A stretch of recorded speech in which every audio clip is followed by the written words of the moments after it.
اس کا پہلا شعر ہے: آبرو کیا خاک اس گل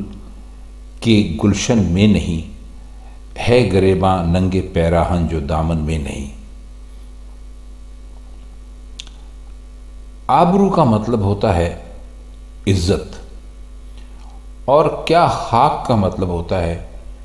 جس کی کوئی اہمیت نہ ہو۔ گل کہتے ہیں پھول کو، اور گلشن کہتے ہیں باغ کو یا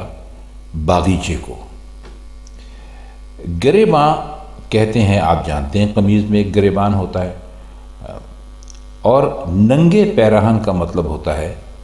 لباس کے لیے شرم کا باعث۔ اب وہ کیسے، یہ آگے جا کے ہم آپ کو بتائیں گے۔ اور دامن تو آپ جانتے ہیں کہ کسی بھی لباس کا جو سامنے والا حصہ ہوتا ہے اس کو دامن کہتے ہیں۔ تو مرزا فرماتے یہ ہیں کہ اس پھول کی عزت اور آبرو کیا ہو سکتی ہے جو باغ میں نہ ہو، کیونکہ پھول باغ ہی میں بھلے لگتے ہیں۔ آپ نے بھی دیکھا ہوگا کہ کسی ایسی جگہ پر، مثلاً اگر کوئی آدمی جہاں پر بہت سارے ہوٹل کھلے ہوئے ہوں اور وہ بیچ میں جا کے اپنی موٹروں کی ورکشاپ کھول لے، تو وہ ظاہر ہے کہ وہاں نہیں چلے گی، کیونکہ وہاں لوگ کھانا کھانے کے لیے جاتے ہیں۔ اگر ان کو اپنی گاڑی کا کام کروانا ہے تو ان کو اس جگہ پر جانا پڑے گا جہاں پر اس کی ایک مارکیٹ ہوگی۔ تو اسی طرح جو چیز جس جگہ کے لیے بنی ہے، مرزا کہتے ہیں کہ وہ وہیں پر اچھی لگتی ہے۔ اب اگر کوئی ایسا پھول ہے جو کسی ایسی جگہ پر کھل گیا ہے کہ جہاں پر باغ نہیں ہے، لوگ سیر و تفریح کے لیے نہیں جاتے، اور پھولوں کے جو رنگ ہوتے ہیں اور اس کی جو خوشبو ہوتی ہے اس سے لطف نہیں اٹھاتے، تو ظاہر ہے کہ اس پھول کو کوئی بھی نہیں دیکھے گا۔ ہاں، اگر وہ پھول کسی باغ میں کھلا ہوا ہوگا تو یقیناً اسے دیکھنے کے لیے بہت سارے لوگ آئیں گے۔ تو اس طرح پھول کی اپنی جگہ پر ہونے سے اس کی عزت بھی باقی رہے گی۔ تو کہتے ہیں کہ بالکل یہی پھول جیسی کیفیت جو ہے وہ گریبان کی طرح ہے۔ اگر وہ پھٹ کر دامن تک پہنچ جائے تو سمجھ لینا چاہیے کہ لباس کے باغ میں ایک پھول کھلا اور اس نے عزت اور آبرو کا مقام حاصل کر لیا۔ اگر وہ پھٹ کر دامن تک نہیں پہنچ سکتا تو لباس کے لیے شرم ہے۔ اس کی حیثیت وہی ہوگی جو باغ سے باہر پھول کی ہوتی، یعنی وہ اپنے ٹھکانے سے محروم ہو جائے گا۔ یہ جو اشعار ہوتے ہیں، یا اس شعر کی چلیے ہم صرف اگر بات کر لیں، اس میں عاشق ایک جنونی ہوتا ہے، پاگل ہوتا ہے، وہ اپنے محبوب کے عشق میں کبھی اپنا گریبان پھاڑ دیتا ہے، کبھی اپنا دامن چاک کر لیتا ہے۔ ان کے کہنے کا مطلب یہ ہے کہ اگر آپ پر عشق کی دیوانگی ہے تو وہ پوری طرح دکھائی دینی چاہیے، یعنی آپ کا جوش جنون میں آ کر آپ اتنا زیادہ گریبان پھاڑیں کہ وہ دامن تک پہنچ جائے، تب تو مزہ ہے۔ اور اگر آپ ایسا نہیں کریں گے تو آپ بالکل اس پھول کی طرح ہو جائیں گے جو باغ میں نہ کھلا ہو۔ ان کے کہنے کا مقصد یہ ہے کہ جو عشق کا باغ ہے اور اس کا جو مالی ہے، جو مجنوں ہے، جو عاشق ہے، وہ اپنا گریبان پورے کا پورا پھاڑے گا، اور اتنا زیادہ پھاڑے گا کہ وہ اس کے دامن تک پہنچ جائے۔ مطلب ہے کہ شدت میں اس کو تار تار کر دے گا۔ اب شعر میں پہلے گریبان کے پھٹ کر دامن تک آنے کو پھول کے کھلنے سے انہوں نے ملایا ہے، اور کوئی شبہ نہیں کہ جس لباس کو بالکل پارا پارا کر کے، ٹکڑے ٹکڑے کر کے دامن تک پہنچا دیا جائے، وہ ویسے بھی کھلے ہوئے پھول کی طرح ہوگا، کیونکہ اس کی پتیاں بھی کھلنے کے بعد ویسی شکل اختیار کر لیتی ہیں۔ پھر دامن کے گھیرے کو گلشن کے برابر میں رکھا۔ اب ذرا آپ اس پر غور کیجیے، جیسے دامن پھٹا ہوا ہو اور اس کے تار تار ہو تو اس کے جو پھولوں سے وہ ملتا جلتا ہے۔ تو بس کہنے کا مقصد یہ ہے، وہ فرما رہے ہیں اس شعر میں کہ اگر آپ کو عشق کرنا ہے اور آپ کو کسی کے عشق میں دیوانہ ہونا ہے تو آپ کو پوری طرح ہونا ہے۔ یہ نہیں کہ آپ نے ذرا سا دامن پھاڑ لیا اور بس آپ سمجھے کہ عشق کا فرض ادا ہو گیا، تو ایسا ہے نہیں۔ اگر آپ کو کسی عشق میں جانا ہے تو آپ پہ جو یہ جو محبت کی وحشت ہوتی ہے یہ پوری طرح آپ کے اوپر حاوی ہونا چاہیے، اور آپ اگر اپنا گریبان پھاڑیں تو اس کو ٹکڑے ٹکڑے کر کے یہاں تک پھاڑیں کہ آپ کے دامن تک پہنچ جائیں۔ مطلب یہ کہ گریبان کا آپ تصور کیجئے نا کہ کوئی آدمی اگر اپنا گریبان پھاڑتا ہے تو وہ اگر تھوڑا سا پھاڑتا ہے تو اس کی وحشت ویسی نہیں ہوگی، لیکن اگر وہ اس کو بالکل ہی پھاڑ کر ٹکڑے ٹکڑے کر دیتا ہے تو وہ تو کہتے ہیں جو کپڑے کی جو دھجیاں ہوتی ہیں ان کو انہوں نے پھولوں کی پنکھڑیوں سے ملا دیا ہے۔ تو وہ کہتے ہیں کہ عشق میں جب آپ کسی سے عشق کرتے ہیں تو اس کا اظہار آپ کو بہت ہی بھرپور طریقے سے کرنا چاہیے۔ اگلا شعر ہے کہ ذوف سے اے گریا کچھ باقی میرے تن میں نہیں، رنگ ہو کر اڑ گیا جو خوں کے دامن میں نہیں۔ ذوف آپ جانتے ہیں کسے کہتے ہیں؟ ذوف کل بھی ہم نے جو غزل کا معنی کیا تھا اس میں آپ کو بتایا تھا، کمزوری کو کہتے ہیں، بہت ہی ناتوانی ہو جائے، بہت ہی لاغری ہو جائے، کمزور ہو جائے کوئی آدمی، اس میں ہاتھ پیر ہلانے کی ہمت نہ رہے تو اس کو ذوف کہتے ہیں۔ ضعیف اسی لیے بوڑھے لوگوں کو کہتے ہیں کہ ظاہر ہے کہ بڑھاپے میں انسان کے جسم میں وہ طاقت باقی نہیں رہتی جو جوانی میں ہوتی، تو اس لیے انہوں نے کہا ذوف کا لفظ یہاں پہ استعمال کیا۔ اور گریا کہتے ہیں رونے کو۔ اب تن آپ جانتے ہیں کیا ہوتا ہے، تن سے مراد ہے ان کی یہاں پر جسم، اپنے جسم کو انہوں نے تن کہا ہے۔ ذوف سے اے گریا کچھ باقی میرے تن میں نہیں، یعنی وہ اپنے رونے کو یہ کہہ رہے ہیں کہ بھائی اب میں مزید کیا رو سکتا ہوں، میرے تو رونے کے لیے ظاہر ہے کہ آپ کے جسم میں کچھ جان بھی ہونی چاہیے، طاقت بھی ہونی چاہیے، خون تو ہونا ہی چاہیے، جسے غالب بھی اور اکثر شعراء بھی کہتے ہیں کہ بھئی اب ہمارا آنسوؤں کا دور تو ختم ہو گیا، اب ہمارا خون رونے کا دور جو ہے وہ چل رہا ہے، تو جب خون ہی نہیں ہے تو وہ روئیں گے کہاں سے؟ تو کہہ یہ رہے کہ اپنے رونے کو مخاطب کر کے کہ کمزوری نے میرے بدن میں کچھ باقی نہیں چھوڑا، تو جب جسم میں طاقت تھی میں خون بھی روتا تھا، اور وہ خون آنسو بن کر بھی آنکھوں سے بہتا تھا، تو جب طاقت ہی نہیں رہی تو میں روؤں کیسے؟ اور میرے رونے میں جو خون پہلے بہا تھا وہ میرے دامن کو رنگین کر دیتا تھا، تو وہ رنگ بھی یعنی وہ بھی رنگ بن کر اڑ گیا۔ ظاہر ہے کسی جگہ پر خون ہو یا کوئی دوسرا رنگ ہو، جب کچھ وقت گزر جاتا ہے تو وہاں سے اڑ جاتا ہے، پھیکا پڑ جاتا ہے، آپ نے بھی دیکھا ہوگا۔ تو کہہ یہ رہے ہیں کہ بھائی اب میرے پاس تو مجھے کمزوری نے اور اس ضعیفی نے اب کہیں کا یعنی نہیں چھوڑا، تو میں اب بالکل ہی یعنی لاچار ہو چکا ہوں۔ شعر ہے کہ ہو گئے ہیں جمع اجزائے نگاہ آفتاب، ذرے اس کے گھر کی دیواروں کے روزن میں نہیں۔ اجزاء کہتے ہیں، اجزاء اصل میں ہے جز کی جمع، اور نگاہ آفتاب کا مطلب آپ یہ سمجھ لیجئے جو سورج کی روشنی ہوتی ہے اس کو کہہ لیجئے، لیکن یہ تھوڑا سا آگے چل کر ہم آپ کو بتائیں گے کہ وہ انہوں نے ایسا کیوں کہا۔ آپ کو بتا دیا کہ جب محبوب کے گھر کی جو دیواروں میں جو روشن دان ہیں ان میں ذرے ناچتے ہوئے نظر آتے ہیں،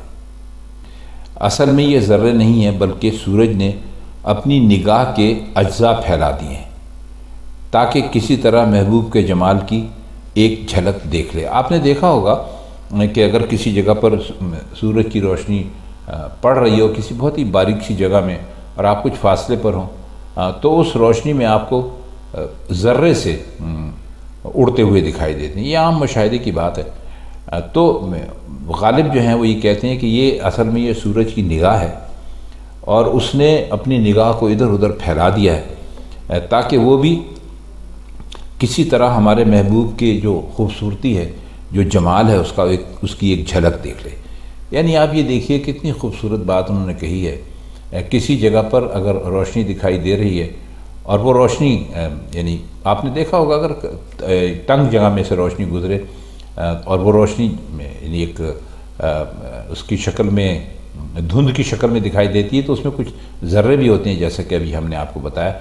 تو ان کے کہنے کا مقصد یہ ہے کہ یہ اصل میں تو سورج کی روشنی ایک دھوپ ہوتی ہے، لیکن وہ کہتے ہیں کہ یہ نگاہ ہے سورج کی، اس نے اس کو ادھر ادھر پھیلا دیا ہے تاکہ بھئی اگر ایک جگہ سے محبوب جو ہے غالب کا وہ اتنا حسین ایک جگہ سے دکھائی نہ دے تو وہ دوسری جگہ سے اس کو دیکھ لے،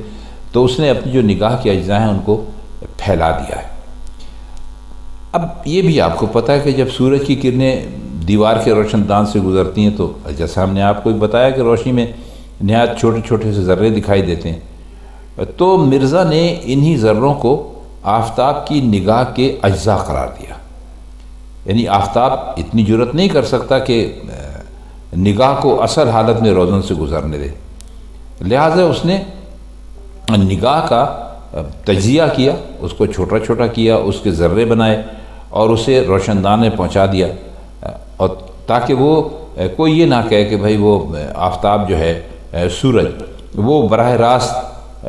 محبوب کو دیکھ رہا تھا، تو اس نے ایسا نہیں کیا، وہ اس الزام سے بھی بچا رہا کہ جی میں محبوب کو دیکھنا چاہتا تھا، اور اس نے اپنی جو نگاہ تھی اس کو ذروں میں تقسیم کر دیا تاکہ اس کے اوپر یہ الزام نہ آئے کہ وہ جو محبوب کے جو وہ ہیں غالب کے جو محبوب ہیں ان کو وہ دیکھ رہا تھا۔ شعر ہے کہ ہو گئے ہیں جمع، معذرت چاہتا ہوں، اس کا چوتھا شعر ہے کیا کہوں تاریکی زندان غم اندھیر ہے، پنبہ نور صبح سے کم جس کے روزن میں نہیں۔ تاریکی آپ جانتے ہیں اندھیرے کو کہتے ہیں، اور زندان کہتے ہیں قید خانے کو، اور اندھیر ہے اس وقت بولا جاتا ہے کہ جب کوئی کہے کہ بھئی بہت ناانصافی ہے یا بے انصافی ہے، اس کے لیے کہتے ہیں۔ آپ نے بھی سنا ہوگا اکثر لوگ کہتے ہیں بھئی کیا اندھیر ہے، فلاں چیز جو ہے وہ اتنے کی ملتی تھی اب اتنے کی ملنے لگی، یا کیا اندھیر ہے پہلے تو کوئی جرم نہیں ہوتا تھا اب ہر طرف چور ڈاکو گھومتے ہیں، مثلا آپ کو بتایا ہے۔ اور پنبہ نور صبح سے کم، پنبہ جو ہے یہ دونوں طرف دو طرف سے استعمال ہوتا ہے، یعنی پیپر آپ زبر اور پیش سے بھی اس کو استعمال کرتے ہیں، اس کا مطلب ہوتا ہے روئی، روئی کا چھوٹا سا گولا سمجھ لیجئے، جو پرانے زمانے میں جو شراب کی بوتل ہوتی تھی اس کے اوپر رکھا کرتے تھے، اور اب بھی آپ نے دیکھا ہوگا کہ بعض لوگ خوشبو جو ہے وہ کسی روئی کے چھوٹے سے گولے میں کر کے اور وہ کان میں رکھ لیتے ہیں تاکہ وہ ذرا ان کو خوشبو آتی رہے۔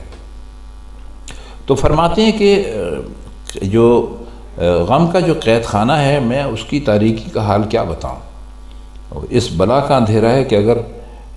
اس میں یعنی اس کے کسی سوراخ میں کوئی روئی کا چھوٹا سا گولا رکھ دیا جائے تو ایسا معلوم ہو کہ جیسے صبح نکلنے سے پہلے جو صورتحال ہوتی ہے۔ مطلب یہ کہ جب تاریکی بہت زیادہ ہو تو چھوٹی سے چھوٹی سفید شے بھی اس میں کافی روشن دکھائی دیتی ہے، اور یہ ہمارا آپ کا دن رات کا یعنی تجربہ بھی ہے۔ آپ نے دیکھا ہوگا اکثر و بیشتر ایسا ہوتا ہے کہ کوئی اندھیرے میں کالا لباس پہنا ہو تو ظاہر ہے کہ وہ دکھائی نہیں دیتا، لیکن اندھیرے میں کوئی سفید لباس پہن کر جا رہا ہو تو وہ آپ کو فوراً دکھائی دے دیتا ہے کہ بھئی اس نے کس رنگ کا لباس پہنا ہوا ہے۔ اب اس کا اگلا شعر دیکھیے کہ رونق ہستی ہے عشق خانہ ویراں ساز سے، انجمن بے شمع ہے گر برق خرمن میں نہیں۔ اس میں کوئی ایسے خاص مشکل الفاظ تو نہیں ہیں، خانہ ویراں ساز کہتے ہیں جو گھر کو برباد کر دے۔ اب یعنی عشق خانہ ویراں ساز ہے، یعنی وہ کہتے ہیں کہ بھائی جو عشق ہوتا ہے وہ ہمیشہ ہر ایک کا گھر ہی برباد کرتا ہے۔ انجمن کہتے ہیں محفل کو، انجمن بے شمع ہے، یعنی ایک ایسی ایک محفل ہے کہ جس کے اندر کوئی شمع نہیں ہے، اندھیرا ہے۔ اور رونق ہستی، ظاہر ہے کہ جو انسان جہاں پر رہتا ہے وہاں رونق ہو جاتی ہے، چہل پہل ہو جاتی ہے۔ تو فرماتے یہ ہیں کہ دنیا میں جو رونق اور چہل پہل ہے وہ عشق اور محبت کی وجہ سے ہے، چاہے وہ کسی اولاد کی محبت ہو، پیسے کی، مال دولت کی محبت ہو، اپنے ملک سے محبت ہو، یا کسی اور چیز کی، تو اگر خرمن میں برق یعنی دلوں میں محبت نہیں تو اس کی مثال اس انجمن کی ہے جس میں روشنی نہیں، یعنی کوئی ایسی کوئی ہے جو جس میں کوئی روشنی نہیں۔ اب یقیناً عشق بھی گھر برباد کرتا ہے، یعنی انسان کو کسی چیز کی لگن ہو تو وہ اپنے نفع نقصان کی کوئی پرواہ نہیں کرتا، لیکن یہی عشق ہے جس سے دنیا کے کارخانے میں رونق پیدا ہوتی ہے۔ یعنی حتیٰ کہ ہر انسان عمل کی راہ میں جو بھی قدم اٹھاتا ہے وہ عشق و محبت کے بل پر ہی اٹھاتا ہے۔ پھر عشق کی قسمیں ہیں اور اس کے کیا مقاصد ہیں، اس میں اس کے درجے ہیں، مگر اس کے بغیر جو دنیا ہے اس میں رونق ہو ہی نہیں سکتی۔ اگر عشق نہ ہو تو سمجھ لینا چاہیے کہ ہستی کے خرمن پر بجلی نہیں گری، یعنی اگر اس خرمن پر بجلی نہ گرے تو یقین کر لینا چاہیے کہ یہ ایک ایسی محفل اور ایسی انجمن ہوگی جو شمع سے محروم، اور آپ کو پتہ ہے کہ دنیا میں کوئی جو انجمن ہے جہاں پہ روشنی نہیں ہوگی وہ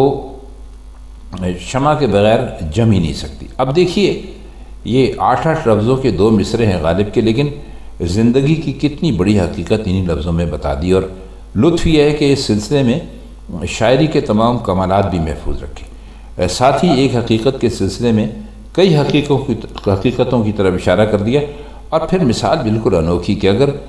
بجلی خرمن میں نہ ہو تو انجمن جو ہے وہ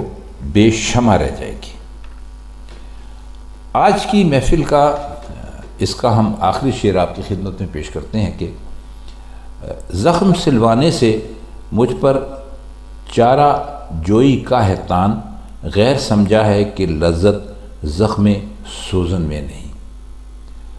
چارہ جوئی کا مطلب ہوتا ہے کام بنا لینا، تان کہتے ہیں تانا دینے کو، اور لذت کہتے ہیں لطف کو، اور زخم سوزن یعنی وہ زخم جو کہ سوئی لگنے سے پیدا ہوتا ہو۔ اب ہم اس کے معنی کریں گے تو انشاءاللہ یہ آپ کی سمجھ میں بہت آسانی سے آ جائے گا۔ تو فرماتے ہیں کہ میں نے زخم سلوا لیے، غیروں نے تانا دیا کہ دیکھو جی یہ عاشق ہو کر زخموں کا علاج کرانے جا رہا ہے۔ کہتے ہیں کہ حالانکہ جو سچا عشق ہو تو وہ اس کا تو علاج کرانے کی ضرورت ہی نہیں ہوتی،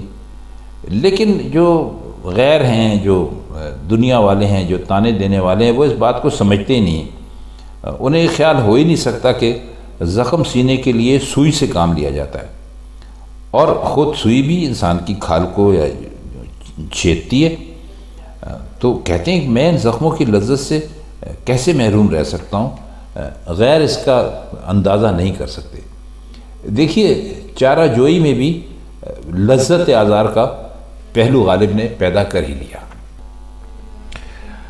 اب اس کا جو 7واں شعر ہے وہ ہے بس کہ ہم ہیں ایک بہار ناز کے مارے ہوئے، جلوائے گل کے سوا گرد اپنے مدفن میں نہیں۔ بہار ناز کا مطلب عشق اور محبت یہ سمجھ لیجئے، اور جلوائے گل پھولوں کا نظارہ، گرد آپ جانتے ہیں کسے کہتے ہیں، خاک کو کہتے ہیں، مٹی کو کہتے ہیں،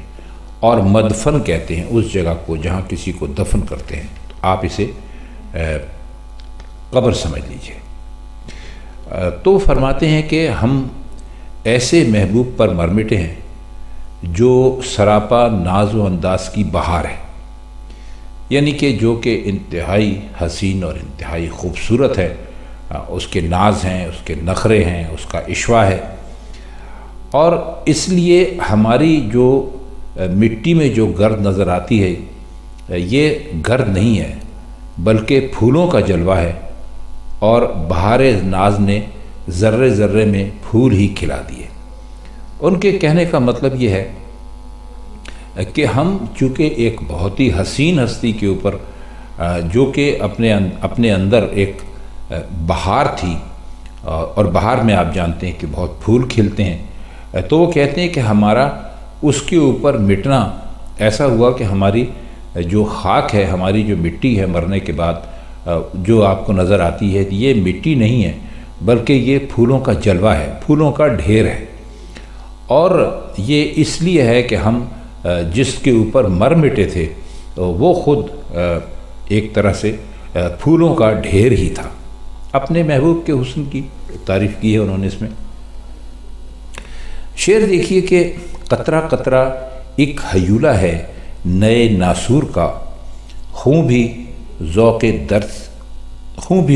درد سے فارغ میرے تن میں نہیں۔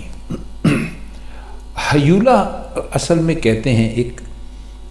ایک شکل جو بہت واضح نہ ہو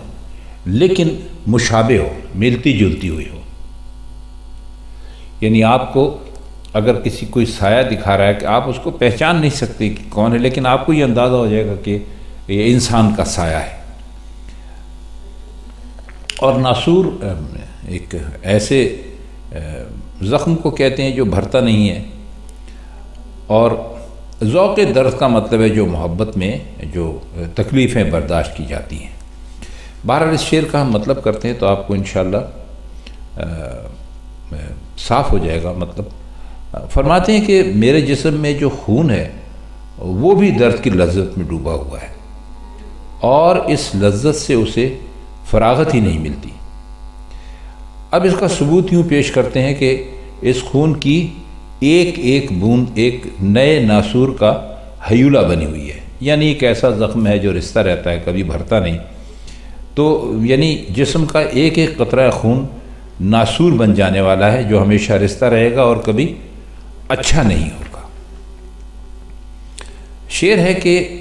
لے گئی ساقی کی نخوت قلزم آشامی میری، موج میں کی آج رگ مینا کی گردن میں نہیں۔ نخوت آپ کو پہلے بھی بتایا تھا، ناز، نخرہ، اور وہ جو ہے وہ جو حد سے بڑا ہوا ہو، غرور، تکبر کی حد تک گیا ہو، تو اس کو کہتے ہیں۔ اور قلزم آشامی کی، قلزم کہتے ہیں سمندر کو، اور قلزم آشامی کا مطلب ہے سمندر پی جانا، یعنی کسی چیز کو اتنا زیادہ پینا کہ حدوں سے گزر جانا۔ اور موج میں یعنی شراب کی موج یا شراب کی لہر۔ اور مینا آپ کو بتا دیا کہ سرائی کو کہتے ہیں، اس کی جو لمبا حصہ ہوتا ہے اس کی گردن کہتے ہیں۔ تو فرماتے ہیں کہ ساقی آپ کو ہم بہت مرتبہ بتا چکے ہیں، وہ جو شراب خانے میں دوسروں کو شراب پلاتا ہے یا پلاتی ہے اسے ساقی کہتے ہیں۔ تو کہتے ہیں ساقی کو اپنی بخشش پر اور اپنی عطا پر بڑا غرور تھا،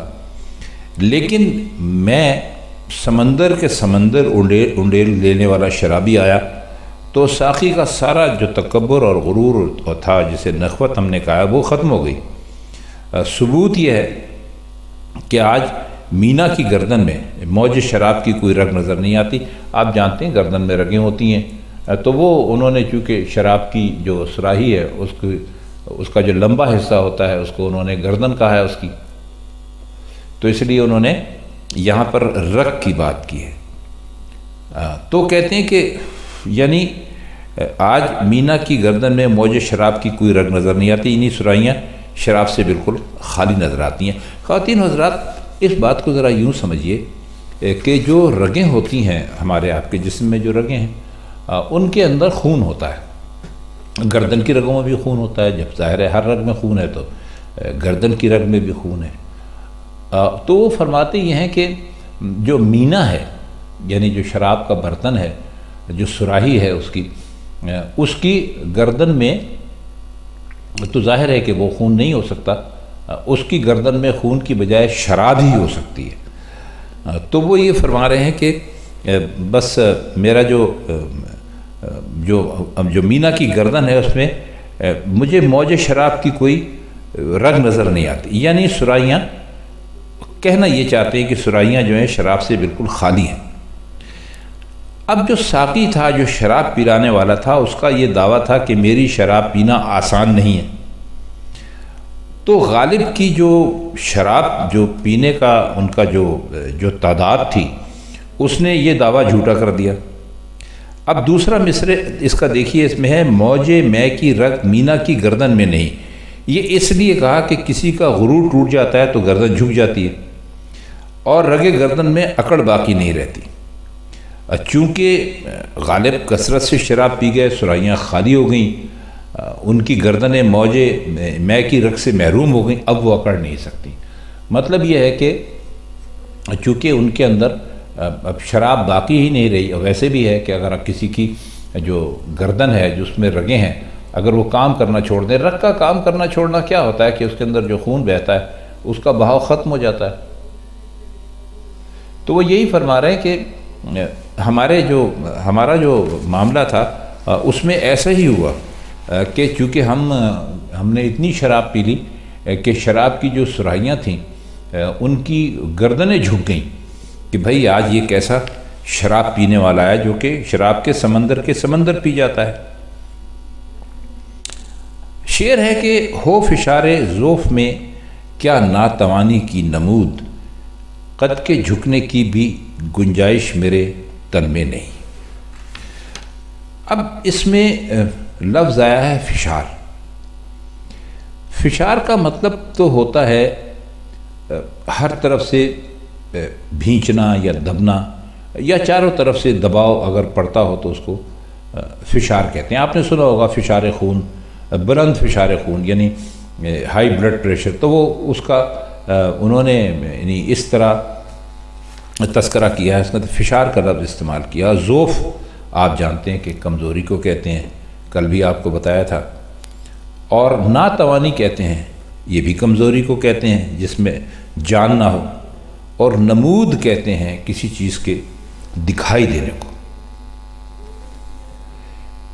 تو اور قد کے جھکنے کی بھی گنجائش میرے تن میں نہیں۔ تن کا مطلب جسم ہوتا ہے، آپ جانتے ہیں، اور قد کسے کہتے ہیں یہ بھی آپ کو پتہ ہے، تو اس کے معنی کرنے کی کوئی ضرورت نہیں ہے۔ اب کہتے ہیں کہ جو ضعف اور کمزوری ہے اس نے مجھے چاروں طرف سے اس طرح بھینچ رکھا ہے کہ میرا قد بھی نہیں جھک سکتا، اور جو ناتوانی کی علامت ہے۔ اب فرمائیے اس فشار میں جھک کیسے سکتا ہوں، اور میری ناتوانی دنیا پر ظاہر کیسے ہو سکتی ہے۔ اس شعر کو اگر آپ 2-3 مرتبہ یعنی پڑھیں گے، اس کے مشکل الفاظ کو یاد رکھیں گے، تو میرے خیال میں آپ کو کچھ زیادہ مشکل پیش نہیں آئے گی۔ اب دیکھیے اس کا آخری شعر، تھی وطن میں شان کیا غالب کہ ہو غربت میں قدر، بے تکلف ہوں وہ مشت خس کے گلخن میں نہیں۔ دیکھیے ہم آپ کو پہلے بھی بتا چکے ہیں، غربت کا مطلب ہوتا ہے، ہم نے تو غربت کا مطلب یہ لیا ہوا ہے کہ بھائی کسی کے پاس پیسے نہیں ہیں تو وہ غریب آدمی ہے۔ اب یہ چونکہ اتنا زیادہ یہ یعنی اس کا رواج ہو چکا ہے کہ ہم اس آدمی کو کہ جس کے پاس پیسہ نہیں ہوتا اس کو ہم غریب کہتے ہیں، ورنہ خواتین حضرات اصل میں تو جس کے پاس پیسہ نہ ہو اسے مفلس کہتے ہیں۔ تو یہ فرق ہے غریب اور مفلس میں۔ لیکن بہرحال تو غالب کہتے ہیں کہ تھی وطن میں شان کیا، مطلب یہ کہتے ہیں کہ تم جب اپنے وطن میں رہ رہے تھے تو تم وہاں پر کون سے اتنے ترم خان تھے، یہ بہت امیر تھے۔ اور غربت کا لفظ یہاں پر استعمال ہوا ہے وطن سے دوری کے لیے، کہ جب آپ اپنے وطن سے دور ہوتے ہیں تو آپ صحیح معنوں میں غریب کہتے ہیں۔ آپ نے سنا ہوگا، ایک جو اردو ہمارے پڑھنے والے دوست ہیں انہوں نے کئی مرتبہ یہ لفظ سنا ہوگا، غریب الدیار۔ تو دیار کا مطلب یہ ہوتا ہے کہ وطن، غریب الدیار یعنی اپنے وطن سے دور۔ تو اس میں یہی فرما رہے ہیں کہ بھائی ہماری وطن میں کیا ایسی شان تھی، ہاں کہ وہ مشت خس۔ ہاں چلیے ہم اب اس کا مطلب کرنے سے پہلے آپ کو اس کے الفاظ کی معنی بتا دیں۔ مشت خس، مشت کہتے ہیں مٹھی بھر کو، خس آپ جانتے ہیں تنکے کہہ لیجئے۔ گلخن جو ہے اس کا مطلب ہوتا ہے بھٹی یا جلنے کی جگہ یا جلانے کی جگہ، یوں کہہ لیجئے۔ تو اس کی ہم نے ایک تشریح پڑھی تھی